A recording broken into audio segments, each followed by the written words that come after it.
Black man arrested over parking ticket, saved only after calling his best friend, the police chief. It was just another ordinary morning when the sleek black Range Rover rolled slowly down Main Street. The tires barely brushed a faded yellow, line marking a parking spot that had seen better days. The man behind the wheel, calm and confident, parked his car carefully. He thought nothing of it. After all, other cars were parked in the same spots nearby. It looked like a regular place to park. But across the street, a young police officer sitting in his patrol car was watching closely. His eyes locked onto the Range Rover with a sharp, almost cold look. The officer was eager to make a name for himself. Tickets for noise complaints and minor violations were all he had gotten so far in his short career. Now this fancy car and its driver gave him a chance to prove himself. Without hesitation, the officer stepped out and began to approach the vehicle. His steps were firm, his expression serious. What should have been a routine parking citation was about to turn into something much worse. The man, dressed in a neat navy suit, stepped out of his car with a calm demeanor. He noticed the officer walking towards him and politely asked, "Is there a problem, officer?" The officer pointed at the faded lines on the street and said sharply, "You're parked in a no parking zone." Looking down, the man noticed the yellow lines were nearly invisible after years of wear. He glanced around and saw other cars parked, in the same spot. "I didn't see any clear signs," he replied calmly. "The lines are almost gone, and the sign down the street is hard to see behind that tree branch." But the officer wasn't interested in listening. He insisted that the ticket was valid and that the man had to accept it. The man tried to explain calmly, but the officer's attitude grew colder. Just then, another police car pulled up. A veteran officer stepped out, looking over the situation with a hard gaze. The veteran officer took the side of the younger officer, dismissing the man's words as excuses. Tensions rose. The man remained composed, but inside, confusion and frustration began to grow. Things quickly escalated. The officers questioned the man's ownership of the car, his registration, and then suddenly claimed there were issues with the vehicle's registration. The man showed proof that everything was in order, but the officers ignored it. Before he could understand what was happening, his hands were roughly grabbed. He was forced against the hood of his own car, handcuffed, and told he was under arrest. The reason? Driving an unregistered vehicle and resisting arrest. The man knew he had done nothing wrong. He was stunned and humiliated, caught in a situation that felt surreal. A small crowd had gathered nearby, watching the scene unfold with growing concern. Some started recording on their phones. The man called out to them, calmly asking them to send the videos to his company. Even in handcuffs, he maintained his dignity. He was shoved into the back of a police car. The door slammed shut with a harsh thud. The ride to the precinct was rough and meant to intimidate. Every bump and sharp turn was a reminder of how powerless he suddenly felt. At the precinct, the processing was cold and mechanical. His belongings were taken, his picture taken, and fingerprints recorded. He was thrown into a holding cell, alone and confused, his mind racing to understand why a simple parking ticket had turned into this nightmare. The bright fluorescent lights buzzed overhead, casting harsh shadows on the concrete walls. He sat, quietly, trying to stay calm. Deep down, he sensed this was about more than parking. Something darker was at play, something tied to who he was and the life he had built. He wasn't just another man with a parking violation. He was a successful businessman, someone with connections.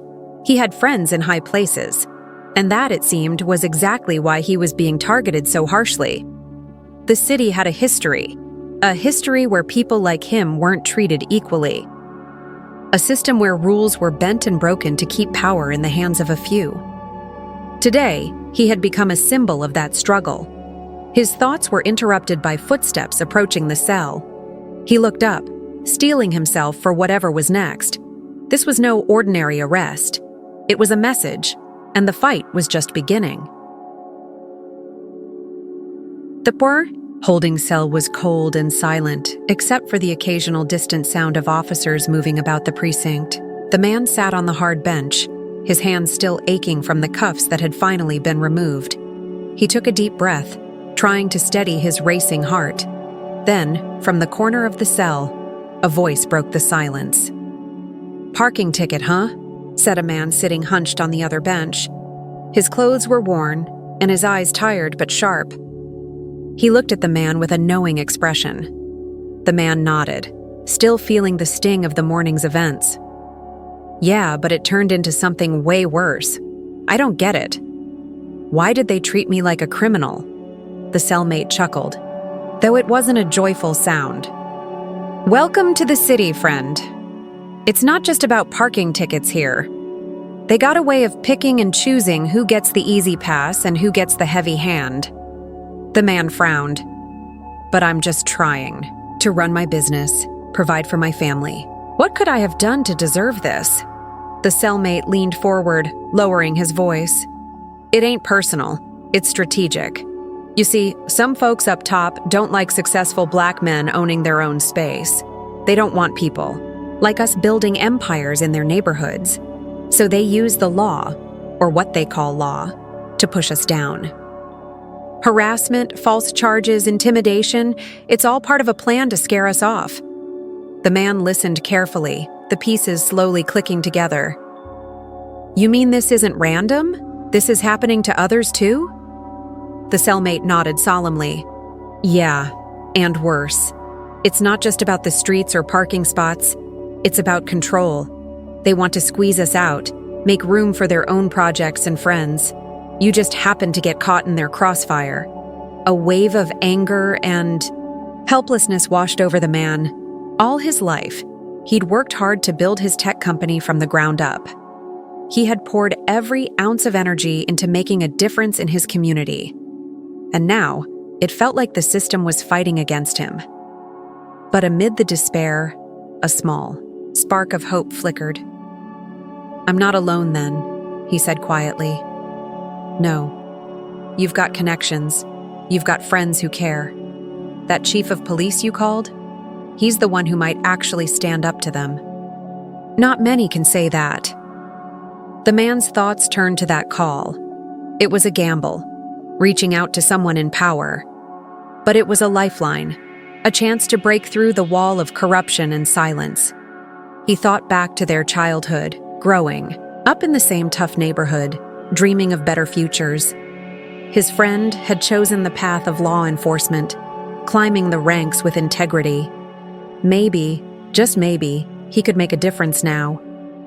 As the hours passed in that holding cell, the man began to understand the true weight of what was happening. This wasn't just about one arrest or one ticket.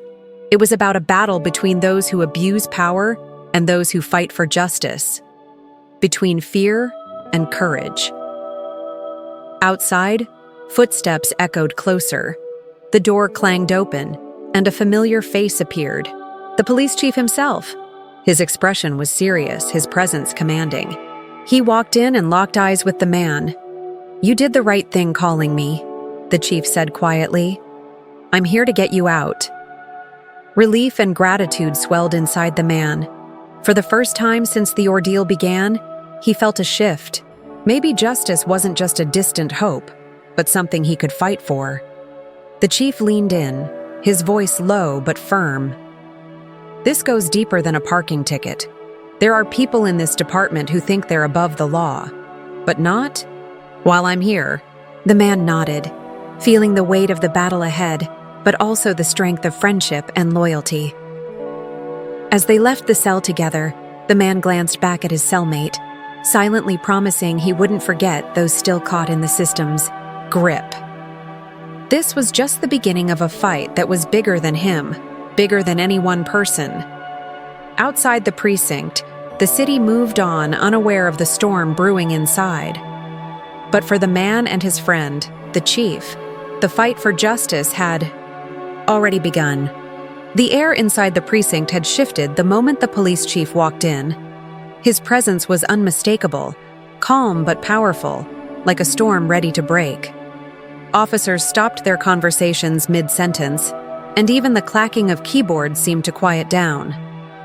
The man, still feeling the tight knot of humiliation from his arrest, stood a little straighter when he saw his childhood friend enter the room. The chief's eyes scanned the precinct floor with sharp focus before locking onto the man behind. Bars. Without a word, he strode over, his steps firm and purposeful. "Let him out," the chief commanded, his voice steady but edged with steel. The officers nearby exchanged uneasy glances. The tension was thick. Some of them knew who this man was. His friend, the chief, was one of the most respected and feared men in the department. But the ones behind the wrongful arrest weren't going down without a fight. The veteran lieutenant in charge stepped forward, trying to maintain control. "Chief, the arrest was proper. This man was driving an unregistered vehicle and resisted arrest. We followed procedure." The chief didn't flinch. "Procedure? Is it procedure to arrest someone over a parking ticket and then escalate it? Like this?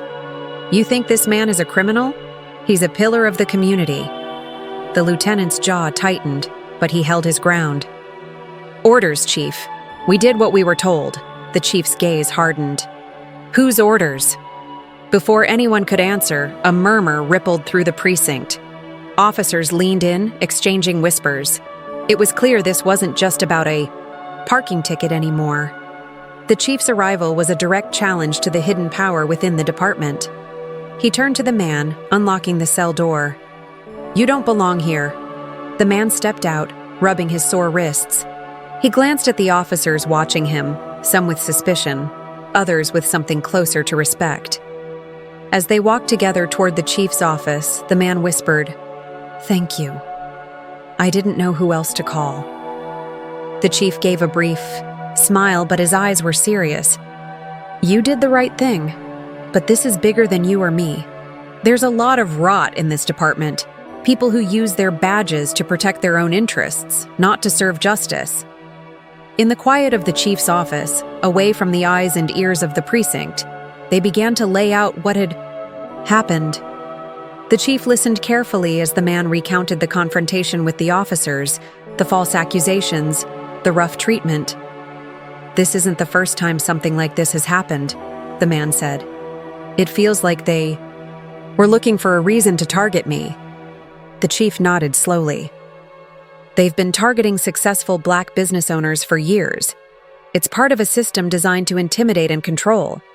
It's about more than just parking tickets or vehicle registrations. It's about power, money, and who gets to thrive in this city." The man's jaw clenched. "So why me? Why now?"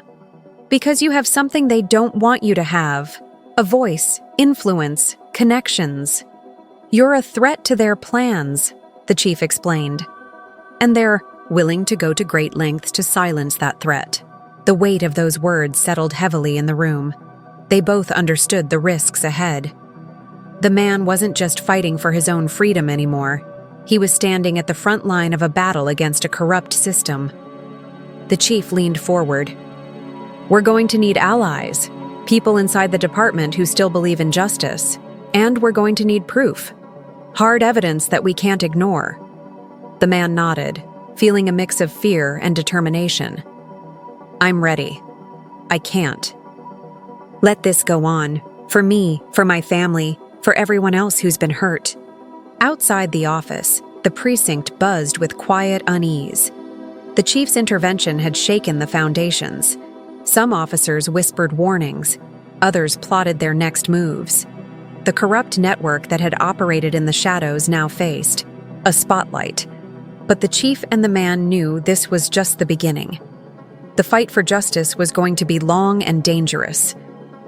They had stepped into a war, one that would test their strength, loyalty, and courage. As they prepared to face the coming storm, the man looked at his friend and said, "Thank you for standing with me." The chief's eyes held a fierce promise. "We fight this together, and we don't back down." In that moment, the simple parking ticket that had started it all became a symbol, a call to stand against injustice and corruption, no matter the cost. The tension in the chief's office was thick, But beneath it all was a shared determination. The man, still shaken but resolute, laid out everything he had learned, from the initial arrest to whispers from others who faced similar harassment. The chief listened intently, piecing together a bigger picture. "This isn't just about you," the man said quietly. "It's a pattern, a strategy. They're targeting successful Black business owners, people who have built something real in neighborhoods they want to control." The chief's eyes darkened. "I've suspected as much for months. There are officers and leaders within this department who abuse their power to push out anyone who stands in the way of their plans. It's not just harassment, it's systematic intimidation." The man nodded. "They use false charges, fabricated evidence, and threats.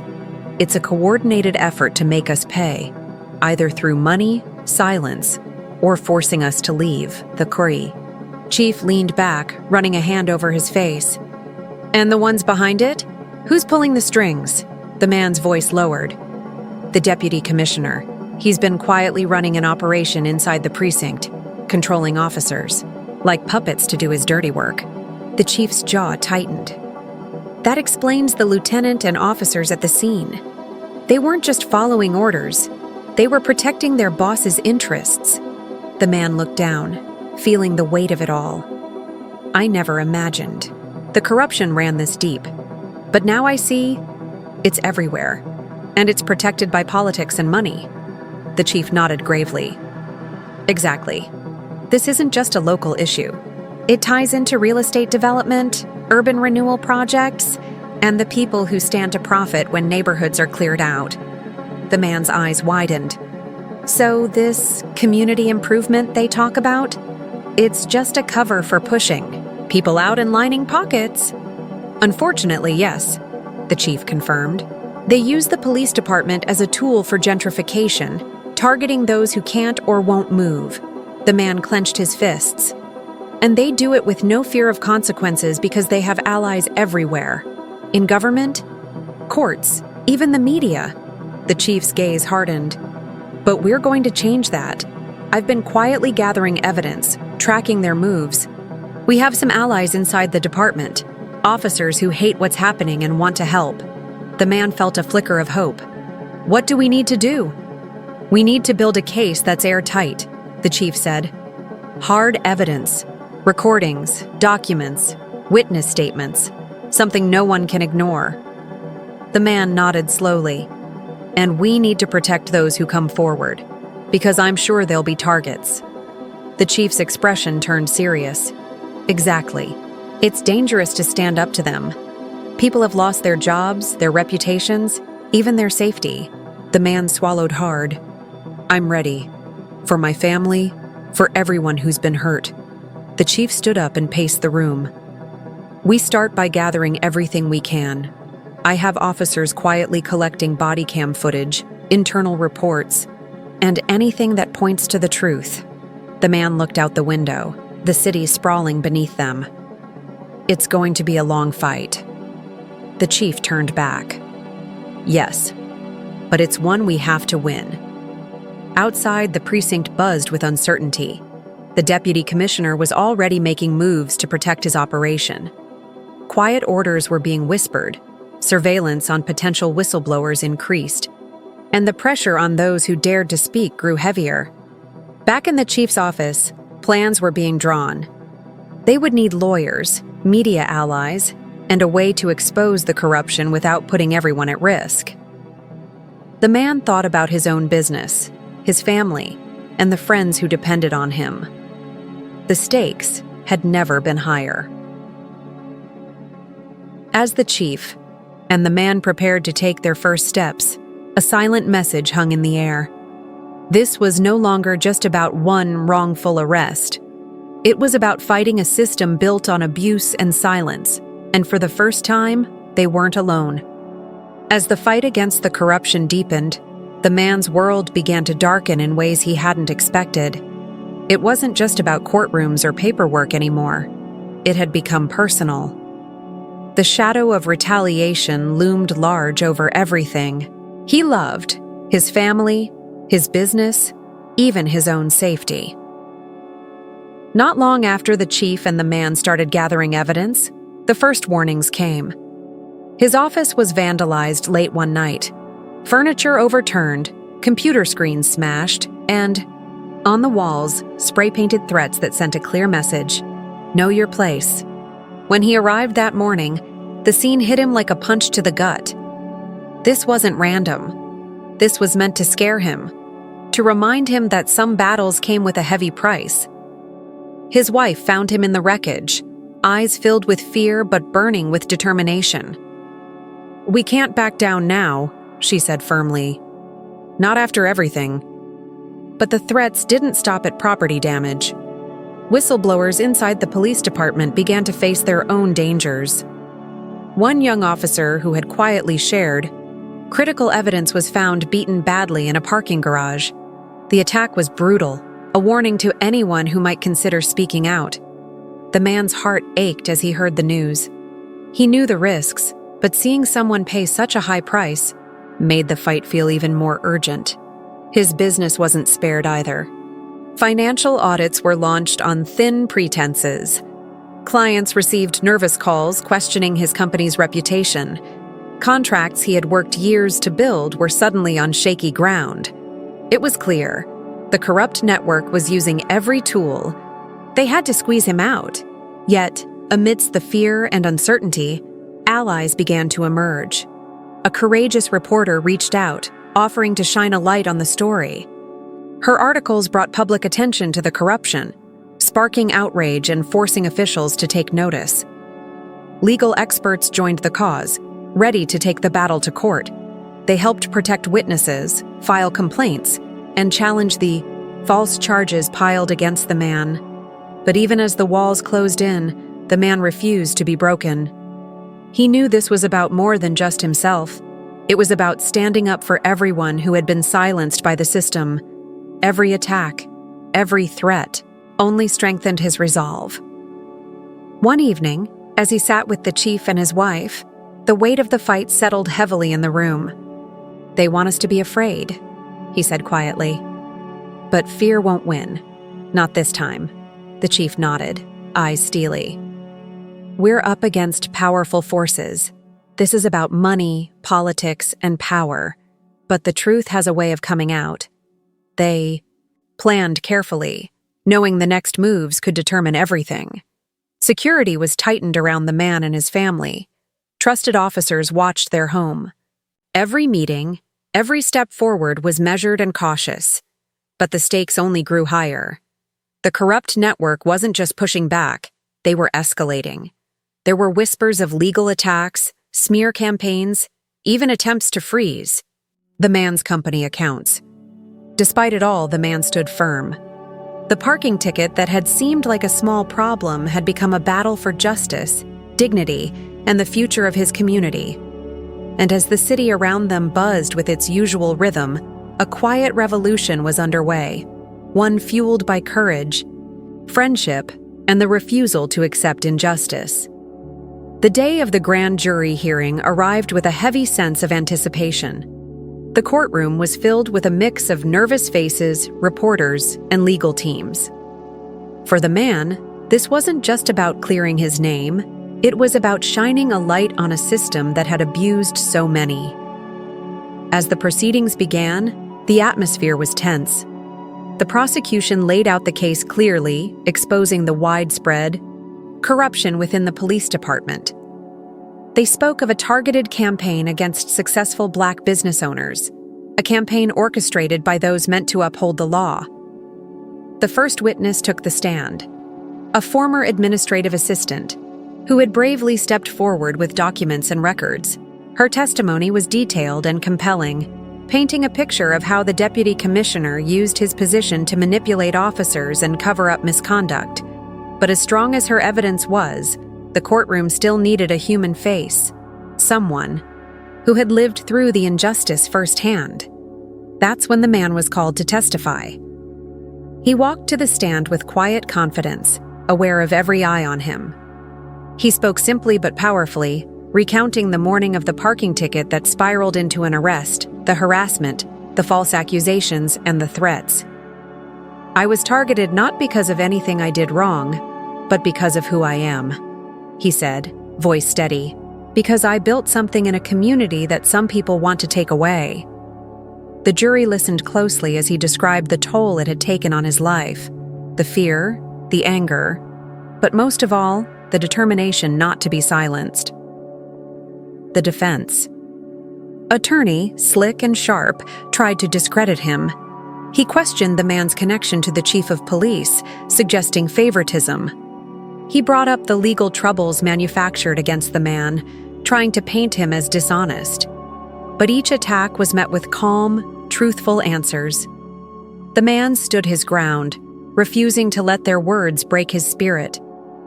Midway through the testimony, the doors of the courtroom suddenly opened. Every head turned as a figure was wheeled in on a hospital gurney, the young officer who had risked everything to expose the corruption. Despite his injuries, he spoke with clear conviction, confirming the man's story and revealing even more details about the deep-rooted misconduct. The judge allowed his testimony despite the unusual circumstances, recognizing its importance. With this new testimony, the case took a decisive turn. The prosecution introduced the hard drive full of body cam footage and documents that showed officers discussing payoffs, evidence planting, and direct orders from the deputy commissioner. The defense team grew visibly unsettled as the evidence piled up. In a dramatic move, the prosecution announced that the deputy commissioner himself would be called as a witness, though it was clear he would not appear willingly. The courtroom buzzed with the weight of what was to come. Outside, the media coverage exploded. The story of police corruption and targeted harassment became front-page news, sparking public outrage and calls for change. Back in the courtroom, as the jury prepared to deliberate, the man sat quietly, knowing the fight was far from over. But this moment, this chance to be heard and to hold the corrupt accountable, was a victory in itself. The grand jury's decision would set the course for justice, not just for him, but for all those who had suffered in silence. And in that moment, he understood something profound. This was no longer just his story. It was the story of a community demanding to be seen, heard, and respected. The grand jury's verdict came after hours of deliberation. Inside the courthouse, the tension was almost unbearable. The man, the chief, and their legal team waited anxiously as the jury filed back in. When the four persons stood to speak, the room fell silent. The verdict was clear. Multiple officers, including the deputy commissioner, were indicted on charges ranging from corruption and evidence tampering to conspiracy and abuse of power. Relief and cautious hope washed over the man. Justice, after a long and painful fight, was finally beginning to take shape. Outside, reporters swarmed, eager for statements. Standing on the courthouse steps, the man spoke with calm conviction. "This isn't just about me," he said, his voice carrying across the crowd. "It's about holding accountable those who misuse their power. It's about protecting communities that have been ignored and mistreated for far too long. Today, we take a step toward a better, fairer future." His wife stood beside him, pride shining in her eyes. The chief was close, their friendship a powerful reminder that change often begins with those who refuse to stay silent. In the weeks that followed, the city buzzed with news of reform. The indicted officers were placed on leave, and investigations into the department's practices deepened. The chief, now with even greater authority, began pushing for sweeping changes, rooting out corruption and rebuilding trust between law enforcement and the community. The man returned to his business, which had weathered the storm thanks to loyal clients and new supporters inspired by his courage. He and the chief started a foundation focused on police accountability and supporting victims of misconduct. One evening, they sat together on the back porch of the man's home, the city lights twinkling in the distance. "It's been a long fight," the man said quietly. "But we've opened a door. There's still so much to do." The chief nodded. "Corruption doesn't disappear overnight, but now people know they have a voice. That makes all the difference." The man smiled, thinking back to that morning when a simple parking ticket had turned his world upside down. What felt like an injustice had sparked a movement, a chance to change a broken system. "Sometimes," he said, "it only takes one person willing to stand up. One voice can start a wave that brings real change." As the night grew darker, hope felt brighter than ever. The fight for justice wasn't over, but now, it was a fight they were ready to win.